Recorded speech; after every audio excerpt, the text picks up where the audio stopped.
नमस्कार दोस्तों, स्वागत है आपका मिशन सिविल सर्विसेज में। Friends, our mission your success के तहत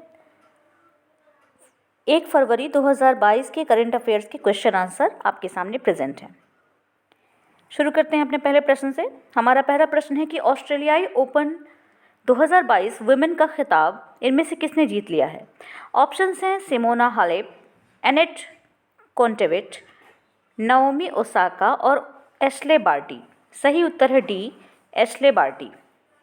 ऑस्ट्रेलियाई टेनिस खिलाड़ी एशले बार्टी ने ऑस्ट्रेलियाई ओपन के महिला एकल फाइनल में अमेरिका की डेनियल कॉलिंस को हराकर खिताब अपने नाम कर लिया। पार्टी की जीत के साथ ही ऑस्ट्रेलियाई महिलाओं के लिए उनके घरेलू ग्रैंड स्लैम टूर्नामेंट में 44 साल का सूखा खत्म हो गया है। एशले बार्टी 1978 के बाद ऑस्ट्रेलियाई ओपन जीतने वाली पहली ऑस्ट्रेलियाई खिलाड़ी बन गई हैं। इसके पहले आखिरी बार क्रिस ओनिल ने यह खिताब जीता था। अगला प्रश्न है, केंद्र सरकार ने हाल ही में किसे नया मुख्य आर्थिक सलाहकार नियुक्त किया है। ऑप्शंस हैं विपुल Bansal, TV Somanathan, Vivek Singh, doctor V अनंत नागेश्वरन। सही उत्तर है डी, डॉक्टर वी अनंत नागेश्वरन। केंद्र सरकार ने हाल ही में डॉक्टर वी अनंत नागेश्वरन को देश का नया मुख्य आर्थिक सलाहकार नियुक्त किया है। डॉक्टर वी अनंत नागेश्वरन ने के.वी. सुब्रमण्यम का स्थान लिया है। इन्होंने अपना 3 साल का कार्यकाल पूरा होने के बाद दिसंबर 2021 में मुख्य आर्थिक सलाहकार का पद छोड़ दिया था। ये साल 2019 से साल 2021 तक भारत के प्रधानमंत्री के आर्थिक सलाहकार परिषद के अंशकालिक सदस्य भी रहे हैं। इन्होंने भारतीय प्रबंधन संस्थान अहमदाबाद से प्रबंधन में स्नातकोत्तर डिप्लोमा और विश्वविद्यालय से डॉक्टरेट की डिग्री भी प्राप्त की है। तीसरा प्रश्न है, इनमें से किस कंपनी ने भारतीय एयरटेल में $1 बिलियन अमेरिकी डॉलर का निवेश करने का समझौता किया है। ऑप्शन है गूगल, फेसबुक, ट्विटर, एप्पल। सही उत्तर है ए, गूगल। दिग्गज टेक कंपनी गूगल ने भारतीय एयरटेल में $1 बिलियन अमेरिकी डॉलर निवेश करने का समझौता किया है। इसमें $70 करोड़ यानी कि 5,224 करोड़ रुपए का इक्विटी निवेश भी शामिल है। इससे एयरटेल में गूगल को 1.28% हिस्सेदारी भी मिलेगी। गूगल ये निवेश Google for India digitisation fund के हिस्से के तौर पे कर रही है। एयरटेल ने एक बयान में ये भी कहा है कि इस निवेश में $70 करोड़ का इक्विटी निवेश भारतीय एयरटेल में $734 प्रति शेयर की कीमत पर किया जाएगा। कुल निवेश में से $30 करोड़ की राशि वाणिज्यिक समझौतों के क्रियान्वयन के लिए होगी। चौथा प्रश्न है, हाल ही में किस टेनिस खिलाड़ी ने ऑस्ट्रेलियाई ओपन 2022 का खिताब जीत लिया है। ऑप्शंस हैं नोवाक जोकोविच, Rafael Nadal, Jimmy Connors, Ivan Lendl. और इस प्रश्न का सही उत्तर है बी, राफेल नडाल। ऑस्ट्रेलियाई ओपन के फाइनल में स्पेन के राफेल नडाल ने रूस के डेनियल मेदवेदेव को हराकर खिताब अपने नाम कर लिया। ये नडाल का 21वां ग्रैंड स्लैम खिताब है। स्विट्जरलैंड के रोजर फेडरर और सर्बिया के नोवाक जोकोविच ने 20-20 ग्रैंड स्लैम जीते हैं। नडाल ने साल 2008 और 2010 में विंबलडन का खिताब भी जीता था। यहीं 4 बार यूएस ओपन भी अपने नाम कर चुके हैं। ऑस्ट्रेलियन ओपन 2022 के फाइनल में फ्रांस के डेनियल मेदवेदेव को हराकर राफेल नडाल ने 21 ग्रैंड स्लैम खिताब अपने नाम कर लिए हैं। अगला प्रश्न है, केंद्र सरकार ने दूरसंचार कंपनियों को अंतर्राष्ट्रीय कॉल और मैसेज को कितने साल तक सुरक्षित रखना अनिवार्य कर दिया है। ऑप्शन हैं 5 साल, 2 साल, 4 साल और 7 साल। सही उत्तर है बी, 2 साल। केंद्र सरकार ने सामान्य दूरसंचार नेटवर्क के साथ ही इंटरनेट के माध्यम से विदेश से की जाने वाली call, satellite phone calls, conference call तथा संदेशों को कम से कम 2 साल के लिए सुरक्षित रखने को अनिवार्य कर दिया है। दूरसंचार विभाग की ओर से जारी एक परिपत्र में दूरसंचार सेवा प्रदाताओं हेतु अंतर्राष्ट्रीय कॉल एवं संदेशों को अनिवार्य रूप से सुरक्षित रखने के बारे में आदेश जारी किया गया है। ये कदम दूरसंचार विभाग ने गत दिसंबर में एकीकृत लाइसेंस में किए गए संशोधन के बाद उठाया है। छठा प्रश्न है, इजराइल और किस देश ने राजनयिक संबंधों के 30 साल पूरे होने पर जश्न मनाया। ऑप्शन है नेपाल, भारत, चीन और रूस। सही उत्तर है बी, भारत। इजराइल और भारत ने राजनयिक संबंधों के 30 साल पूरे होने पर जश्न मनाया। भारत ने 17 सितंबर 1950 को इजराइल को मान्यता दी थी। लेकिन देशों के बीच पूर्ण राजनयिक संबंध 29 जनवरी 1992 को यानी 1992 को स्थापित हुए थे।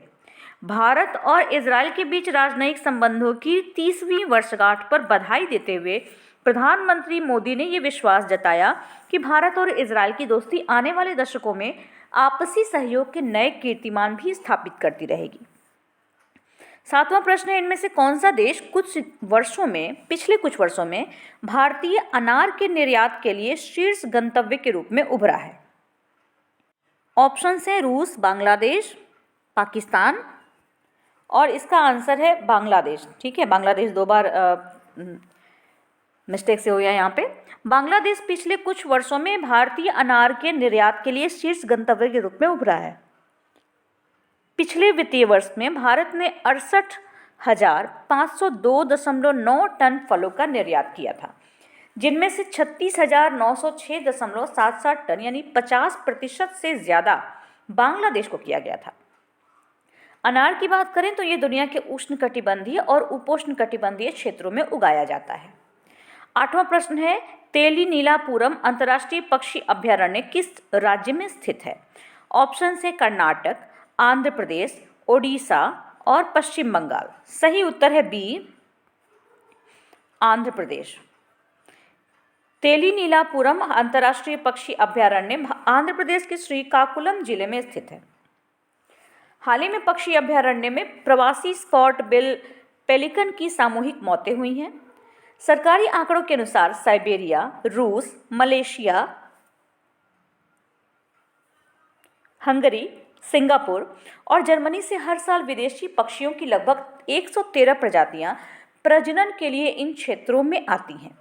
इस साल आसपास के जलाशयों का शिकार करने वाले 100 से अधिक पक्षियों की मौत हो गई है। 9वां प्रश्न है, खबरों में रहे नियोकोव की पहचान सबसे पहले किस प्रजाति में हुई थी? ऑप्शन है बंदर, चमगादड़, उल्लू, कृतंक। सही उत्तर है बी, चमगादड़।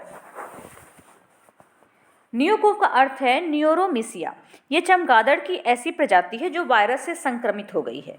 ये वायरस MERS कोरोना वायरस से जुड़ा है, न कि SARS-CoV-2 से। हाल ही में दक्षिण अफ्रीका में चमगादड़ों में पाए जाने वाले वायरस के बारे में ये खबरें व्यापक रूप से प्रसारित की जा रही हैं। हालांकि विश्व स्वास्थ्य संगठन ने कहा है कि क्या नियोकोव कोरोना वायरस मनुष्य के लिए खतरा बन गया है और इसके लिए और भी अध्ययन की अभी आवश्यकता है। 10वां प्रश्न है, पंडित जसराज किस क्षेत्र से जुड़े थे? ऑप्शन है साहित्य, गायन संगीत, कथक या पेंटिंग। सही उत्तर है बी, गायन संगीत। पंडित जसराज 1930 से 2020 तक इनका समय था। मेवाती घराने से संबंधित एक भारतीय शास्त्रीय गायक थे। हाल ही में भारतीय प्रधानमंत्री नरेंद्र मोदी की अध्यक्षता में पंडित जसराज सांस्कृतिक फाउंडेशन का शुभारंभ किया गया था। ये राष्ट्रीय विरासत, कला और संस्कृति की रक्षा और बढ़ावा देने के उद्देश्य से स्थापित एक गैर लाभकारी संगठन है। इसका उद्देश्य पंडित जसराज की विरासत को आगे ले जाना है। 11वां प्रश्न है, विश्व की सबसे बड़ी प्रवाल भित्ति प्रणाली ग्रेट बैरियर रीफ किस देश में स्थित है? ऑप्शन है ऑस्ट्रेलिया, रूस, जापान या USA। इसका सही उत्तर है A, Australia. Great Barrier Reef Australia में स्थित दुनिया की सबसे बड़ी प्रवाल भित्ति प्रणाली है। ऑस्ट्रेलियाई प्रधानमंत्री स्कॉट मॉरिसन ने हाल ही में ग्रेट बैरियर रीफ की सुरक्षा के लिए $1 बिलियन ऑस्ट्रेलियाई डॉलर यानी कि 703 मिलियन अमेरिकी डॉलर की घोषणा की है। ग्लोबल वार्मिंग से चट्टान खतरे में है और जीवाश्म ईंधन का समर्थन करने के लिए सरकार की आलोचना भी की जाती रही है। अगला प्रश्न है हमारा कि कौन सा देश ऊर्जा सुरक्षा पर यूरोपीय संघ के साथ सहयोग करने के लिए सहमत हुआ है? ऑप्शन है USA, ऑस्ट्रेलिया, भारत, जापान। सही उत्तर है ए यानी USA। अमेरिकी राष्ट्रपति जो बाइडेन और इनके यूरोपीय संघ के समकक्ष उर्सुला वॉन डेर लेयन ने यूरोप की ऊर्जा सुरक्षा की गारंटी पर सहयोग देने का वचन दिया। रूस द्वारा यूक्रेन की सीमा पर सैनिकों को मजबूत करने के बीच गतिरोध के बीच इन्होंने एक संयुक्त सहयोग बयान भी जारी किया। यूरोपीय संघ अपनी लगभग 1/3 गैस आपूर्ति के लिए रूस पर निर्भर करता है। इसके साथ ही आज के प्रश्न समाप्त होते हैं। एक क्विक रिवीजन कर लेते हैं इनका। ऑस्ट्रेलियाई ओपन 2022 विमेन का खिताब इनमें से किसने जीत लिया है? ये खिताब जीता है एशले बार्टी ने।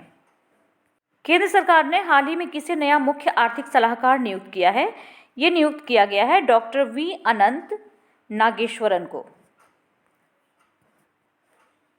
में से किस कंपनी ने भारतीय एयरटेल में $1 बिलियन अमेरिकी डॉलर निवेश करने का समझौता किया है? ये समझौता किया गया है गूगल कंपनी के द्वारा। हाल ही में किस टेनिस खिलाड़ी ने ऑस्ट्रेलियन ओपन 2022 का खिताब जीत लिया है? सही उत्तर है बी यानी राफेल नडाल। केंद्र सरकार ने दूरसंचार कंपनियों को अंतर्राष्ट्रीय कॉल और मैसेज को कितने साल तक सुरक्षित रखना अनिवार्य कर दिया है? अनिवार्य किया गया है 2 साल के लिए। इजराइल और किस देश ने राजनयिक संबंधों के 30 साल पूरे होने पर जश्न मनाया? ये जश्न इजराइल के साथ भारत ने मनाया। इनमें से कौन सा देश पिछले कुछ वर्षों से भारतीय अनार के लिए एक शीर्ष गंतव्य के रूप में उभरा है? ये देश है बांग्लादेश।